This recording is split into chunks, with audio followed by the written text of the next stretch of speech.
Hello students, कैसे हैं आप लोग। आई होप आप लोगों की पढ़ाई बहुत अच्छी चल रही होगी। देखिए, आज का जो हमारा टॉपिक है, आप लोगों को पता है, हम लोग दिल्ली सल्तनत के बारे में भी पढ़ रहे हैं।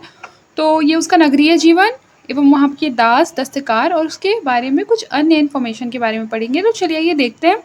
लिखा है कि सल्तनत काल में नगरों एवं नगरीय जीवन के पुनरुद्धार का हम पहले से ही हवाला दे चुके हैं। हम लोगों ने इतनी सारी क्लासेस में सारी चीज़ें पढ़ चुके हैं, ठीक है।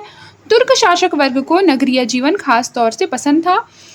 नगरीय जीवन खास तौर से पसंद था, याद रखिएगा। अनेक नगर सैनिक मूलतः छावनियों के पास विकसित हुए, जो सिपाहियों को खाद्य पदार्थों, वस्तु और सेवाओं की आपूर्ति करते थे। आप लोगों को पता होगा, जो छावनियाँ लगती हैं उसमें बेसिकली हर तरह का स्टोरेज होता है, चाहे वो खाद्य पदार्थों से रिलेटेड हो, कोई इंपॉर्टेंट वस्तु होगी उसकी हो, या फिर बहुत सी अन्य सेवाओं की आपूर्ति उससे होती है।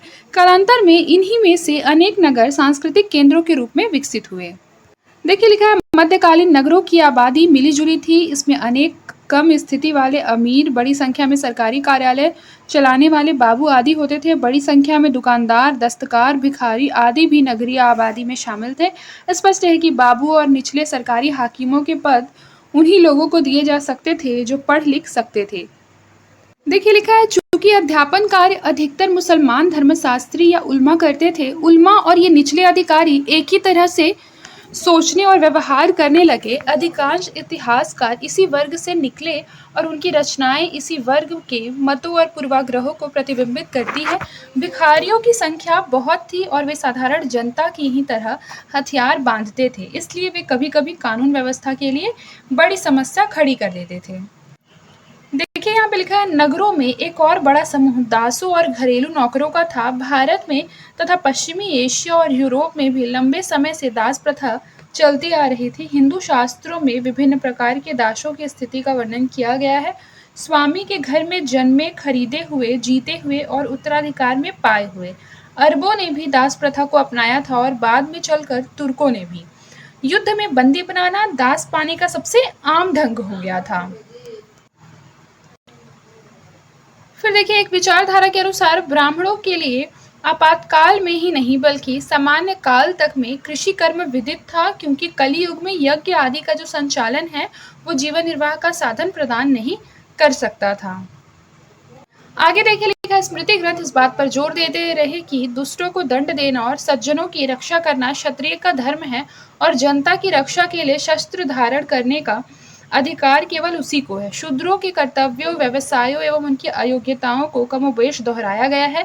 जहाँ जातियों की सेवा करना शूद्र का सर्वोच्च कर्तव्य था, वहीं उसे मांस मदिरा के व्यवसाय को छोड़ सभी व्यवसायों में लगने की अनुमति थी। याद रखिएगा, जो शूद्र थे उसे मांस मदिरा के व्यवसाय को छोड़ के सभी व्यवसायों में लगने की अनुमति थी। शूद्रों के लिए वेदों के अध्ययन एवं उच्चारण पर प्रतिबंध को जारी रखा गया था इस टाइम पे भी, पर पुराणों के श्लोक को सुनने पर प्रतिबंध नहीं था। कुछ लेखकों ने तो आगे बढ़कर यहाँ तक कहा है कि शूद्र के साथ भोजन करने की ही नहीं बल्कि उसके साथ ही एक मकान में रहने एवं एक चारपाई पर बैठने एक विद्वान शूद्र से धार्मिक निर्देश प्राप्त करने से भी बचना चाहिए।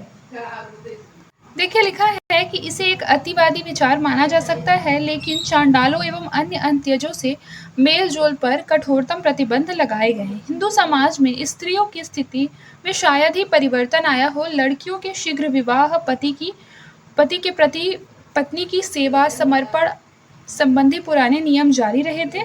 पत्नी को छोड़कर चले जाने, असाध्य रोग लग जाने आदि विशेष परिस्थितियों में पुरुषों को दूसरा विवाह करने की अनुमति थी।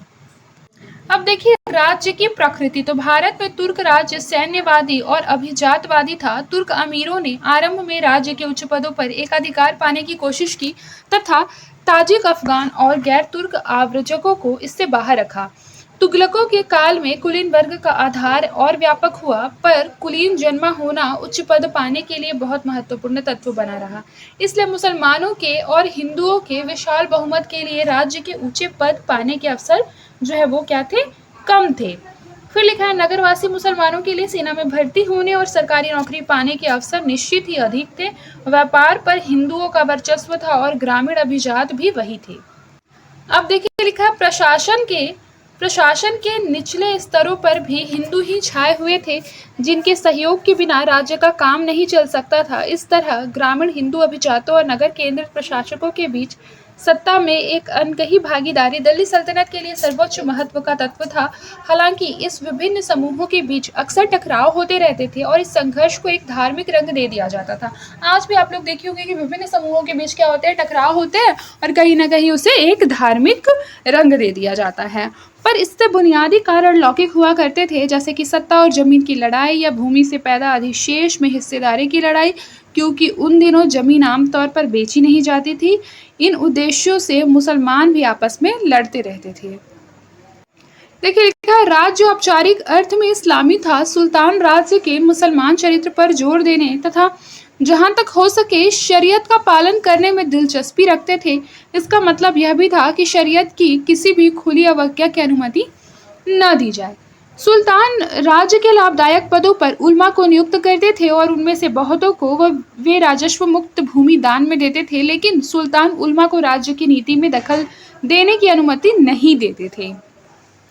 ऐसी जो जानकारी है वो मिलती है कि इल्तुतमिश के शासनकाल में उल्मा के एक दल ने सुल्तान से मिलकर शरीयत को सख्ती से लागू करने की मांग की और यह भी कि हिंदुओं का केवल इस्लाम या मौत में से किसी एक को चुनने का विकल्प दिया जाए। सुल्तान की ओर से उसके वजीर ने उन धर्मशास्त्रियों से कहा कि यह असंभव है और राजनीतिक दृष्टिकोण से गलत भी, क्योंकि संख्या के हिसाब से मुसलमान तो बस दाल में नमक के बराबर है। देखिए आगे क्या लिखा है कि सुल्तान को शरीयत के पूरक के रूप में अपने नियम कायदों को क्या बोलते हैं, जवाबित बनाने पड़ते थे। अलाउद्दीन खलजी ने नगर के मुख्य काजी से कहा था कि मुझे नहीं पता कि शरीयत के अनुसार कानून क्या है और गैर कानूनी क्या है। मैं तो राज्य की आवश्यकताओं के अनुसार कायदे बनाता हूँ। यही कारण है कि इतिहासकार बर्नी ने भारतीय राज्य को सच्चा इस्लामी राज्य न बनाकर दुनियावी सोचो जहानदारी पर आधारित राज्य माना। रही हिंदू प्रजा तो सिंध पर अरबों के आक्रमण के बाद से ही उसे जिम्मी अर्थात संरक्षित प्रजा का दर्जा दिया गया था, अर्थात ऐसे लोगों का जो मुस्लिम शासन को स्वीकार करके जजिया नामक कर देने के लिए तैयार हो। वास्तव में यह सेना या सैन्य सेवा के बदले में लिया जाने वाला एक कर था। देखिए आगे क्या लिखा है कि साधनों के आधार पर कम या अधिक मात्रा में लिया जाता था। स्त्रियां, बच्चे तथा साधनहीन और विपन्न लोग इससे मुक्त थे। ब्राह्मण भी इससे मुक्त रहे। हालांकि शरीयत में ऐसी कोई व्यवस्था नहीं थी। आरंभ में जजिया मालगुजारी के साथ वसूला जाता था। वास्तव में जजिया और मालगुजारी में अंतर करना कठिन भी था, क्योंकि सभी किसान हिंदू थे। बाद में अनेक गैर कानूनी वसूलियों का उन्मूलन करते समय फिरोज ने इसे एक अलग कर बना दिया। उसने इसे ब्राह्मणों पर भी लागू किया। कभी कभी ऐसा होता था कि इसकी वसूली के लिए जिम्मेदार उलेमा हिंदुओं को अपमानित और परेशान करने के लिए इसका इस्तेमाल करते थे। फिर उसके बाद देखिए लिखा है लेकिन अपने आप जजिया हिंदुओं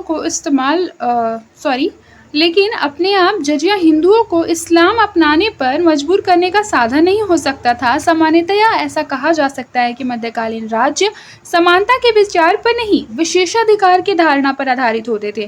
तुर्कों से पहले राजपूत और कुछ सीमा तक ब्राह्मण विशेषाधिकार संपन्न समूह थे।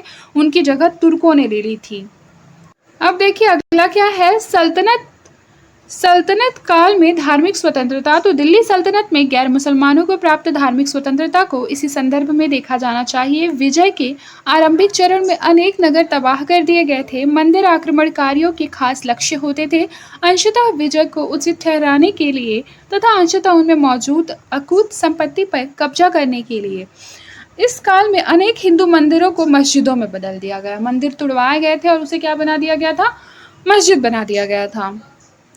लिखा है कि इसमें सबसे उल्लेखनीय उदाहरण दिल्ली में कुतुब मीनार के पास स्थित कुव्वल उल इस्लाम का मस्जिद है। पहले यह एक विष्णु मंदिर था, उसे मस्जिद में बदलने के लिए उसके गर्भगृह को नष्ट कर दिया गया, जहां देवता की मूर्ति थी, और उसके सामने मेहराबों का एक पर्दा खड़ा कर दिया गया था और उन पर कुरान की आयतें दर्ज कर दी गई थी। दालान के चारों ओर एक उपासना घर बनाने के लिए अनेक मंदिरों के खंभे का उपयोग किया गया। दालान कमोबेश यथावत रहा। अब देखिए यहाँ लिखा है ऐसा दूसरे बहुत से स्थानों में किया गया, लेकिन जैसे कि अजमेर में, लेकिन जब तुर्कों के पांव जम गए तो वे अपनी मस्जिदें बनाने लग गए। हिंदुओं, जैनियों आदि मंदिरों और पूजा स्थलों के प्रति उनकी नीति शरीयत पर आधारित थी, जिसमें इस्लाम के विरोध में नए पूजा स्थल बनाने पर प्रतिबंध था। लेकिन शरीयत में पुराने मंदिरों की मरम्मत की छूट थी, क्योंकि इमारतें हमेशा के लिए कायम नहीं रह सकती।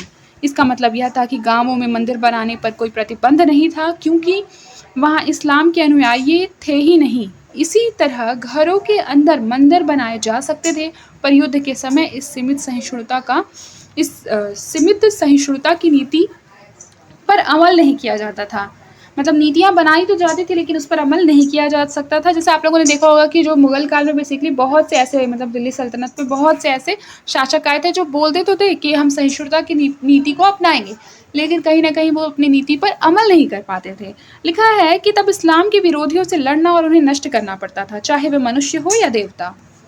देखिए, लिखा हुआ है कि शांति काल में तुर्क प्रशासित क्षेत्रों में और उन क्षेत्रों में जहां राजाओं ने मुस्लिम शासन की अधीनता मान ली थी, हिंदू खुलकर बल्कि तड़क भड़क के साथ और अपने धर्म का पालन करते थे। बरनी के अनुसार जलालुद्दीन खलजी ने राजधानी और सूबों के मुख्यालयों तक में मूर्तियों की सार्वजनिक पूजा होते तथा हिंदू ग्रंथों का पूजा होते, ये सारी चीज़ों को क्या कर दिया था, मना कर दिया था। लेकिन जब भी ये सारी पूजा पाठ होती थी तब वह उसे क्या करता था, दूर से देखा करता था। उसने कहा था कि शाही महल की दीवार के नीचे हिंदू नाचते गाते ढोल बजाते हुए यमुना में विसर्जन के लिए मूर्तियों को जुलूस में लेकर निकलते हैं, और यह सब मैं देखता रह जाता हूँ। जैसा कि मैंने आपको बताया कि वो मना जरूर करता था, लेकिन वो क्या करता था, जब भी हिंदुओं का कोई जुलूस निकलता था तो वो उसे दूर से ही देखा करता था।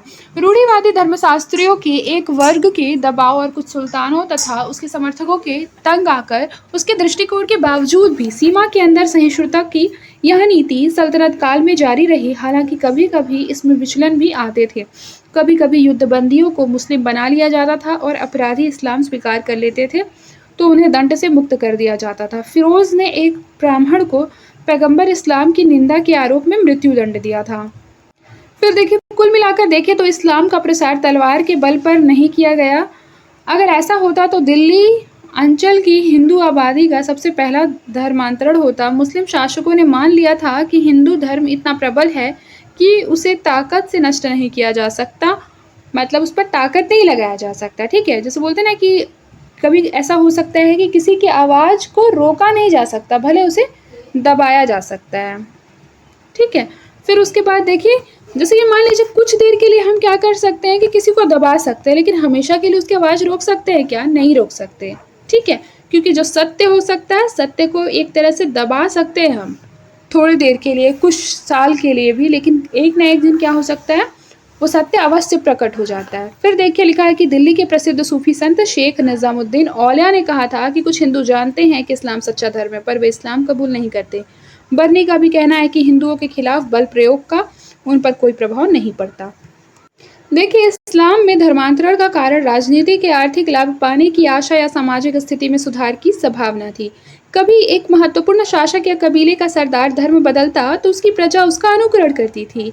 जैसे कि आप लोगों ने देखा होगा कि कोई भी ऐसा शक्तिशाली हमसे बड़ा कोई कुछ काम करता है तो कहीं ना कहीं हमारे मन में भी उसको करने के लिए क्या होती है, एक अनुकरण प्रवृत्ति आती है। बिल्कुल वैसा यहाँ पे भी होता था। पश्चिमी पंजाब, कश्मीर की वादी, पूर्वी बंगाल आदि कुछ क्षेत्रों में जहां आदिवासी जनता को कृषक बनने के लिए प्रेरित किया गया, उन्होंने अपने पिछले विश्वासों को छोड़कर शासक तत्वों की आस्था को इस उदाहरण में इस्लाम को अपना लिया एवं नगरों में तुर्कों के लिए लाए हुए हस्तशिल्पों को अपनाने वाले या शासक वर्ग के संरक्षण पर निर्भर अनेक दस्तकारों ने इस्लाम अपना लिया एवं मसलन बुनकरों, लुहारों, कागज बनाने वालों आदि ने। देखिए, लिखा है कि कुछ भूमिका सूफी संतों की भी रही। हालांकि आमतौर पर वे धर्म प्रचार की चिंता नहीं करते थे। अपने प्रवचनों में हिंदू मुसलमान दोनों का स्वागत करते थे। सूफी संतों के संत सुलभ चरित्र ने इस्लाम के लिए एक अनुकूल वातावरण पैदा किया, पर इसका कोई भी प्रमाण नहीं है कि निचली जातियों के बहुत से व्यक्तियों ने हिंदू समाज में व्याप्त भेदभाव के कारण या सूफी संतों के प्रभाववश इस्लाम को अपनाया हो। इस तरीके का क्या है, कोई भी प्रमाण नहीं है। इस तरह धर्म परिवर्तन के निजी राजनीतिक कुछ मामलों में, जैसे कि पंजाब, पूर्वी बंगाल आदि के संबंध में क्षेत्रीय कारण मौजूद थे। तो आज आपका ये दिल्ली सल्तनत वाला जो चैप्टर है वो कंप्लीट हो गया है। आई होप आप लोगों को समझ में आया होगा। आज के लिए बस इतना ही, मिलते हैं नेक्स्ट क्लास में। तब तक के लिए अपना ख्याल रखें और मन लगाकर पढ़ाई करते रहें।